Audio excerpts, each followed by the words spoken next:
Yesterday I had other things to do, so I couldn't make a video. However, it means that there's been around 50 hours that's passed since I had last uploaded, which means I can finally pull out this format again. We're increasing the number again. The last 50 hours was crazy. And I'm basically just going to be showing for most of this, level completions and achievements, but there is another thing that I want to talk about that happened that's not related to any of that, but we'll get to that later. First of all, the big thing that you've probably heard about is the fact that another top 1 got kicked out of the top 100. We recently saw Tartarus fall out of the top 100, but we also have seen Sonic Wave Infinity now fall. It's down at 103. Hold on, wait, 2 minutes ago it was 102. Did something get placed as I'm about to record? I swear, Antarctic Lights got placed. Cognito Hazard got placed? What? Okay, we'll get to that in a sec. But the reason this is important is because Sonic Wave Infinity is one of the, hypothetical top 1s where if it was placed with the opinions we have today, it would have been number 1 over Tartarus, but sadly it was placed below. So seeing it out of the top 100 is wild, but obviously we have 2 other levels, I guess 3 now, that got placed above it recently. The easiest one we're going to talk about is Prismaline. Now, Prismaline is funny to me because you would never expect this level to exist in 2026 because it's essentially a sequel to Just Dance, which is like a random easy extreme from the early 2020s. It might have even been earlier than that. I can't remember. I beat it. I got really unlucky with that level. I died to the last straight fly, the last click of the last straight fly 6 times before I beat it. It was horrid. But this level does stay true to it gameplay-wise, relatively. Obviously, it looks a lot better than that level. You can imagine early 2020s, or maybe even before, it was kind of glow slop. This level is a lot nicer, and it, stays true with the gameplay. There's some pretty iconic parts in Just Dance, like its duel section, which is replicated well here. It's pretty similar. And overall, I just think it's fine gameplay. I don't think it plays the best. I did give it a shot when it immediately got rated. But, yeah, it's just, pretty decent. I would say it's like a 6.5 out of 10 for me. I just like the level. And the second list level that got placed is Pinnacle of Life, which was placed at 60, and now it's 61, obviously, with Cognito Hazard. This one was verified by Vonic, and it's kind of just a funky level. It's one of those ones that just kind of tries everything. It's hard to describe what this level is. But again, I gave this one a shot. I haven't played it as much. I actually tried to do runs on Prismaline. I just played through this one in practice mode. And it actually plays relatively fine compared to what it looks in some sections. It's a very quirky level, gimmicky in a way, but it's never too annoying. I feel like it does gimmicks well to the point where it's not really taking away your enjoyment because of how out of the box it is to the point where it gets annoying. It's more just, unique, but very, very approachable. Take everything I'm saying with a grain of salt because, I just did a practice run. I'm nowhere near, the ability to comment realistically on how fun this level is, but comparing a lot of other levels on the list that try similar things to this, it was a lot more enjoyable to play this one than the other more, abstract levels on the list. And I think it just looks fine decoration-wise. Some parts look a bit empty, but for the most part, I think it looks really good, and the colors flow really well. I don't really have too much complaints there. I love this part, by the way. This part looks so cool. Everything just pops here. And it also goes into a hell style at the end. I kind of forgot it did this. I don't know why this is. I'm sure this level was just made for fun. I don't think there's too much lore behind this one. But yeah, overall, I think this is another, neat addition. And then also Cognito Hazard, which as I'm recording got placed at 34.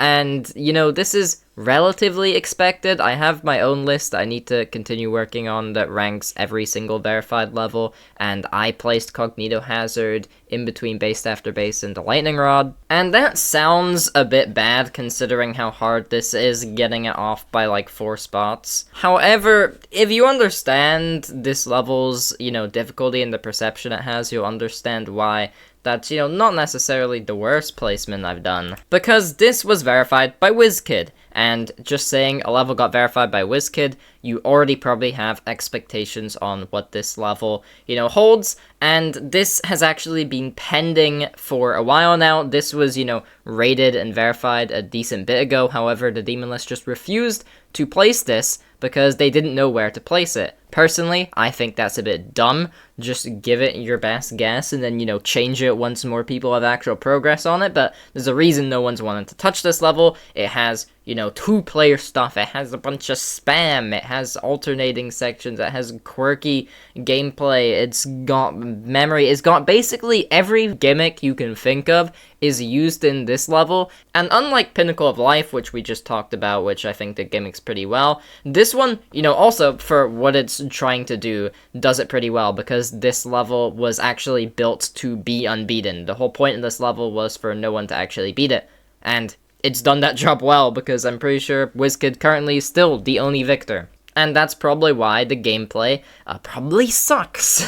If it's made to not be beaten, then you can't expect the gameplay to be very good. And also, just because it uses so many different skill sets, there's very few people that are actually, realistically capable of doing this one. But if we're just talking design-wise, I think this level knocks it out the park. This is a super, super cool level. I think this looks great. We also saw the first victor of Antarctic Lights. Now, this is done by the second best Spanish player in the game, according to the stats viewer. Prior to this, his hardest was Subsuming Vortex, or Subsuming Vortex, however you say it, which is another really hard 9 circles level, so it makes sense that, he would do this one, he has the skill set for it, but also kind of impressive that he beat, everyone else to it. That's actually really impressive to do as a hardest and get first victor on a level as popular as this. It's pretty crazy. It was done in 70,000 attempts and 60 hours of playtime, so he's definitely dedicated a lot of, attempts on this level, considering how recently it came out. He definitely,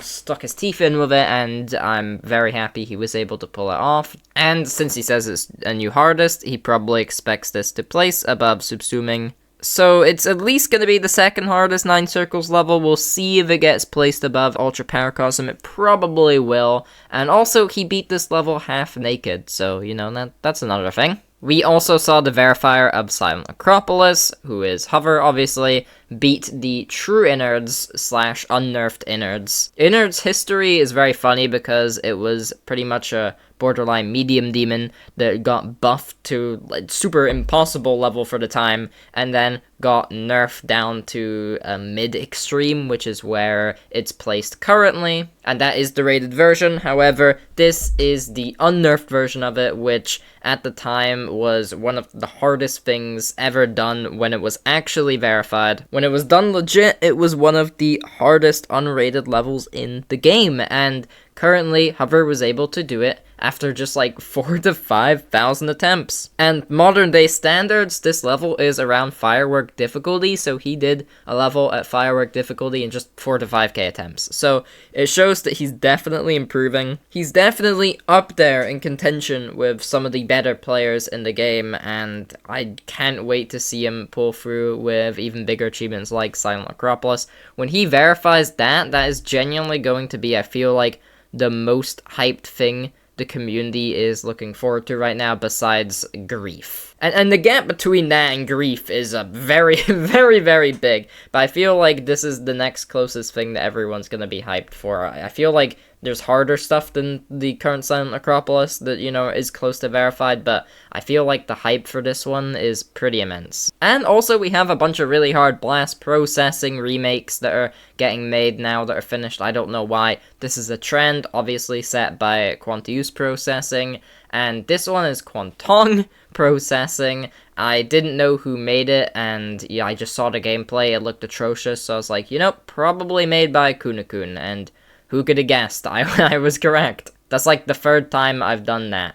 I'm not saying, it's bad in a way. Obviously, gameplay-wise, enjoyment-wise, I would never like this. This is horrible. However, I feel like for what it's trying to do, I think it executes it very well. This level is funny. At least I find it more funny than quanti-use processing because I feel like it has a lot more effort put into it. Sure, it's super unplayable in a lot of parts, but I think it's actually pretty neat. And it just is of a higher standard. Every single part looks like it had a lot more effort put in. This part, maybe not, but I'm not saying quanti-use processing didn't have any effort put into it, but I feel like this one just, tries so much harder with the concept, and I think it's a really cool one. It's expected to be top 10, maybe? So yeah, it's just quanti-use processing again. And the player iNug also just showcased Lunashi processing. It was posted nearly 2 weeks ago, however, we just talked about blast processing remake, so I might as well talk about another recent blast processing,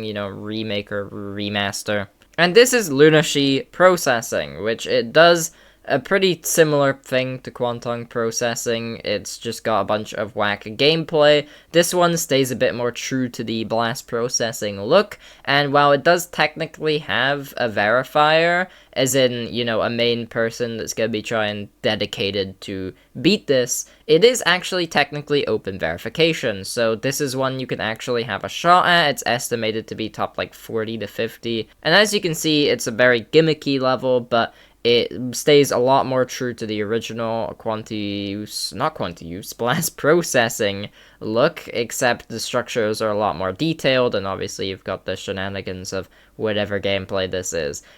Don't know if this one's fun. Just like the other blast processing remake, I have not played this one, so I don't know, it doesn't look the best, but at least enjoyment-wise, but again, despite that, I think it's fine for what it's setting out to do. These levels aren't built to be fun, they're built to be funny, they're built to kind of be more of a joke level of effort put into them, and for that, it does it well. And lastly, I want to talk about this. Basically, the Geometry Dash Discord server, the main one, put out a message recently saying we've decided to remove the level request, stream channel, and notification from the server. GDS has gotten far too big for this to be something that actually provides value to people and exists more to benefit those streaming. Each time the role is pinged, almost 500,000 people receive a notification, and that is far beyond the scope of what is productive or manageable for a level request stream. Level request streams will still take place as usual and will remain available on the usual streaming platforms. The only difference is that they will no longer be announced here. We hope this change is reasonable, so thank you so much for your understanding. Now, I feel like people have had mixed opinions on this. I can get what they're trying to do here. I understand the idea, the GD server is massive, it's got millions of people in it now, and so many of those, like they said, 500,000, get the ping, and they're gonna be flooding into those channels, so the forum gets flooded with levels that the moderator needs to go over, and it's just not really fun for a lot of people. But I don't see this realistically helping the situation, because I feel like this issue is more brought on to how RobTop treats the mod system. With the scale of the game, I think 100 or so mods just is not enough. There needs to be way more moderators, or at least have, a lower ranked role that is just specifically for rating levels, and have a bunch of people that are obviously still qualified, but have a bunch more people have that role that, are willing to go over this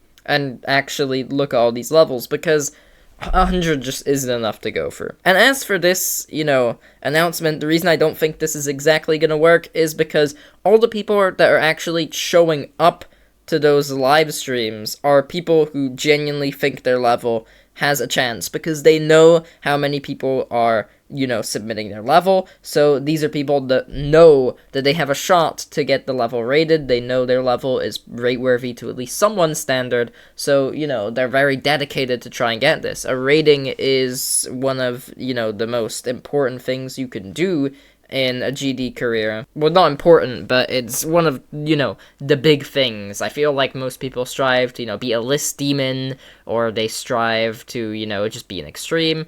And for the creating side, the main one is, to get your first creator point. And so that means that, sure, you're not pinging 500,000 people. I mean, considering this was posted, hours and hours ago, and it's only got 700 reactions, I'm sure that, 500,000 is a fraction of the amount that are actually tuning in to those streams that you're pinging. But the problem is, these dedicated people, right?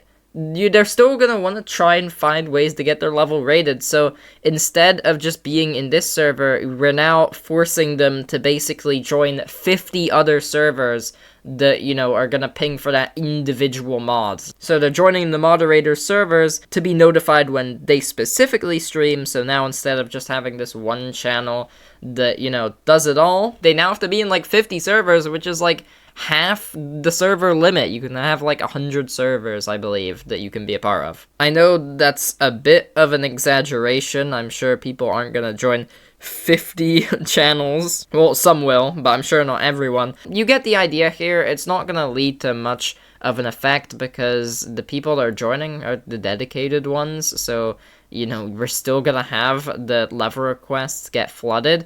I mean, when I do level requests on my channel, when I had 2,000 subscribers, a fraction of what I have now, I was getting flooded. So no matter what they do here, form is gonna get flooded anyways. This is just, giving less of a chance for, your level to reach somewhere. But I understand the idea. I understand where they're coming from with this, so, I'm not too mad. But a lot of people are also saying they have no use for this server now because, because of how big it is. The general channels like media and general English and all the other languages, they're kind of busy, so you can't really do anything in this. And also, the average age of a user is usually less in this server, so you might have less meaningful conversations. And now the only reason I really have to join this server is the news tab here, but even this is very inactive. The only thing that really happens here is just talking about the gauntlets and also